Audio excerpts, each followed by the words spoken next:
Hello and welcome to the Apologists Angle.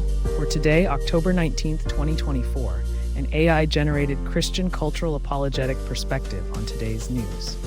This podcast is based directly on the writings of the Christian cultural apologists discussed, but like all AI, it can make mistakes. In the news today, story, Hamas has acknowledged the death of its leader Yahya Sinwar, but vowed to continue fighting, with Deputy Khalil al-Hayya saying the group's conditions for a ceasefire, including an Israeli withdrawal from Gaza and the release of Palestinian prisoners, remain unchanged. Israel's Prime Minister Benjamin Netanyahu hailed Sinwar's killing as a significant blow to Hamas, while U.S. President Joe Biden called it a moment of justice and urged Netanyahu to seek a path to peace. The UK's Prime Minister Keir Starmer also joined calls for an end to the Gaza war, emphasizing the need for a ceasefire, hostage release, and humanitarian aid access. Despite international pressure, Netanyahu remains under influence from his far-right coalition partners, who have urged him to fight on. Tensions in the region remain high, with Hezbollah in Lebanon entering a new phase of its fight against Israel and Iran's military leadership, warning of a significant response to an Israeli attack. Commentary inspired by the writings of N.T. Wright.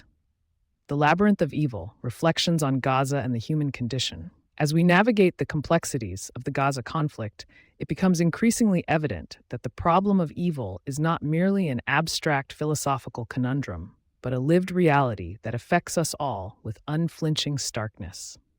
This realization lies at the heart of N.T. Wright's work in Evil and the Justice of God, where he astutely argues that evil is a fundamental aspect of human experience, one that resists reduction to simplistic moral dichotomies. In the context of the Gaza conflict, this insight takes on a particular urgency.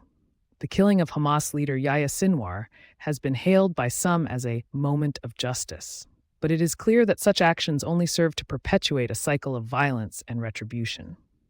As Wright notes in For All the Saints, Remembering the Christian Departed, the biblical story is not about the triumph of good over evil, but rather about the victory of love over sin. This distinction is crucial, for it highlights the need to move beyond simplistic narratives of good versus evil and to engage with the complexities of human nature. As Wright argues in Evil and the Justice of God, we must learn to live with the fact that we are all capable of both good and evil, and that it is only by acknowledging this that we can begin to address the problem. In the case of Gaza, this means recognizing that the conflict is not simply a matter of Israeli versus Palestinian, but rather a complex web of historical, cultural, and economic factors that have created a labyrinthine tangle from which it seems impossible to escape. It requires acknowledging the humanity of both Israelis and Palestinians, and working towards a solution that takes into account the legitimate concerns and aspirations of all parties involved. The international community's calls for a ceasefire and humanitarian aid are a step in the right direction, but they must be accompanied by a deeper understanding of the underlying issues driving the conflict. As Wright notes, it is only by acknowledging our own capacity for both good and evil that we can begin to address the problem of evil in all its forms.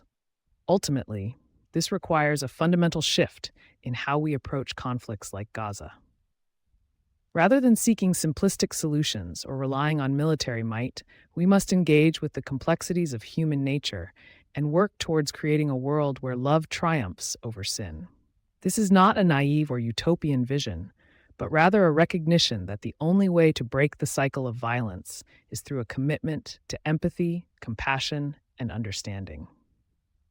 As the situation in Gaza continues to unfold, it remains to be seen whether the international community will rise to this challenge. But one thing is clear.